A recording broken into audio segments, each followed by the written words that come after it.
Welcome to video 6 of this series of maths videos to help you with your maths. Today we're going to look at a famous mathematician, Carol Vorderman.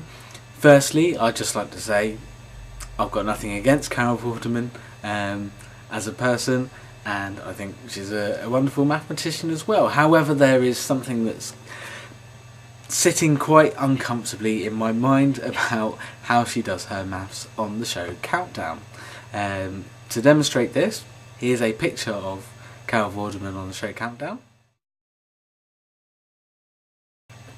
And you'll notice in the picture she's written some maths which hopefully doesn't sit very well with you either. This is what she's written.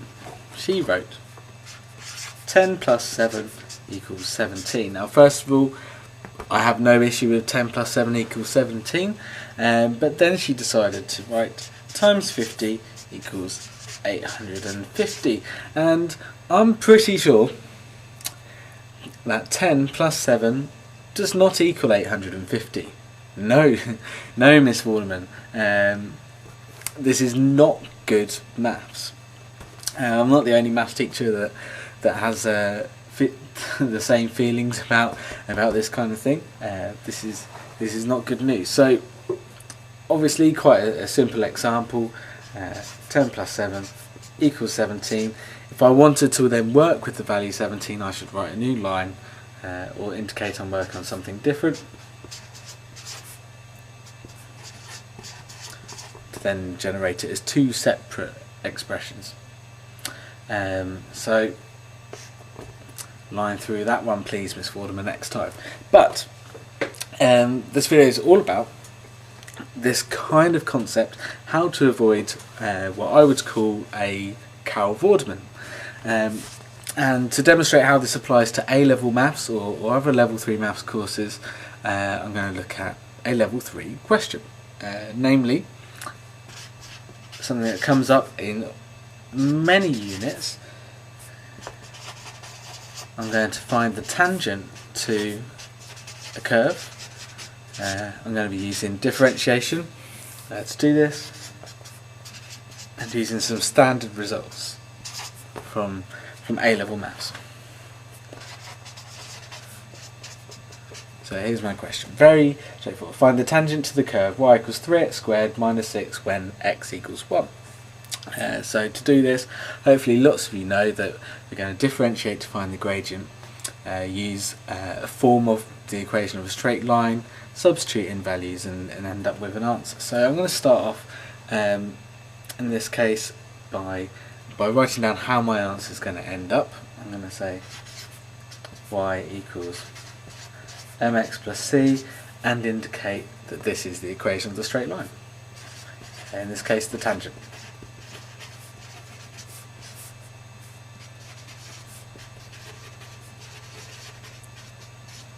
To find the values that form up the straight line, the m and the c, I'm going to start off by finding the gradient, the m, by differentiating y equals 3x minus 6. So I'm going to say if y equals 3x squared minus 6, then that follows that dy by dx equals 6x. Now the Carol Vorderman mistake here would then say equals 6. Dy by dx does not equal 6. It equals 6 in this case, and this case is when x equals 1.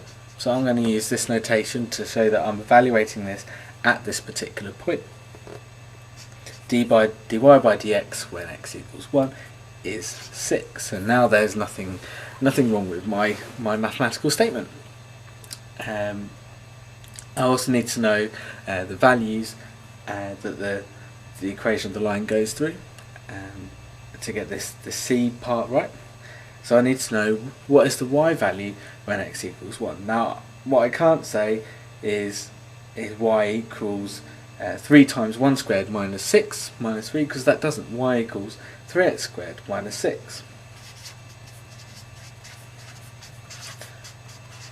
But y when x equals 1 equals 3 times 1 squared minus 6, which is minus 3, and I've got another correct statement.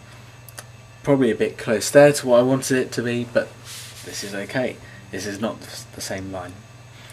And what I'm going to do now is sub in the relevant values into this equation. So I might label this 1, 2, 3. So I'm going to sub in 1, 2 into 3. Again, telling the examiner or whoever's reading my work, maybe your maths teacher marking some homework, what I'm doing to help them out. Sub in number 1, that means the y value is minus 3. The gradient m is 6. The x value I'm looking at is 1. And c is the value I'm trying to find out. So if this is true, it then follows that 6 plus 3, take it to the other side, c equals minus 9. Taking away 6 from both sides might have been the easier way to think about that. So my final answer is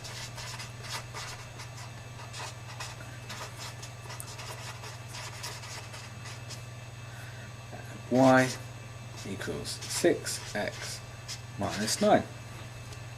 There it is. So by using symbols like it follows that, or by using symbols like evaluated at, we end up with answers that don't have awkward Carol Vorderman moments in them. So what else am I going to show you to help you with this? Well, I'm going to show you something on your calculators that might help you check, if you're in any doubt, whether you've done Carol Vorderman or not. And it also leads to a nice problem as well, which I'd like to leave you with to try and solve.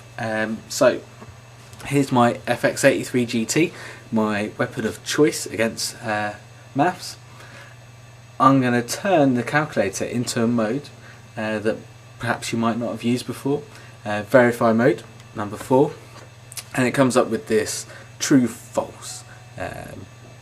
Again, one of these, this is something I get quite a lot. Students bring me calculators like this and go, Ryan, fix my calculator, we want this mode today. And I'm going to just put in Carol Vorderman's equation at the start and just see if the calculator thinks it's true or false. Just seeing if Carol Vorderman actually can do maths. Obviously she can, but not the way I like it. So 10 plus 7. Now if I just press equals, the calculator is not very useful. It will just evaluate it equal to 0, and that's not what I want to do. Carol Vorderman said this equals 850. So I'm going to use a special equals, not the one at the bottom, but I'm going to press shift and press the number 2 on this calculator, and it brings me up a list of verification options. Things like equals, greater than. I can use this to test lots of things. In this case I want number 1, so on special equals, and then put 17 in, and it tells me that's true. If I put in Carol Vorderman's 850, then it gives me false. So no, this is not true, Carol. Now, while I was just testing this out, playing around with it, I came up with a little puzzle for you. I put in less than 0.5. Now, random number on the calculator will generate a number between 0 and 1, so the idea is that half the time you press equals here, it will come up with true, and half the time it will come up with false. So just pressing equals lots, you can see it alternate essentially randomly between true and false. Now when I typed this in, I ended up getting 10 falses in a row, and I thought, because I'm a mathematician I guess, what's the probability of that happening? Now actually that question didn't take me very long to think about. The answer was quite straightforward, but I wondered if I was to type this in again,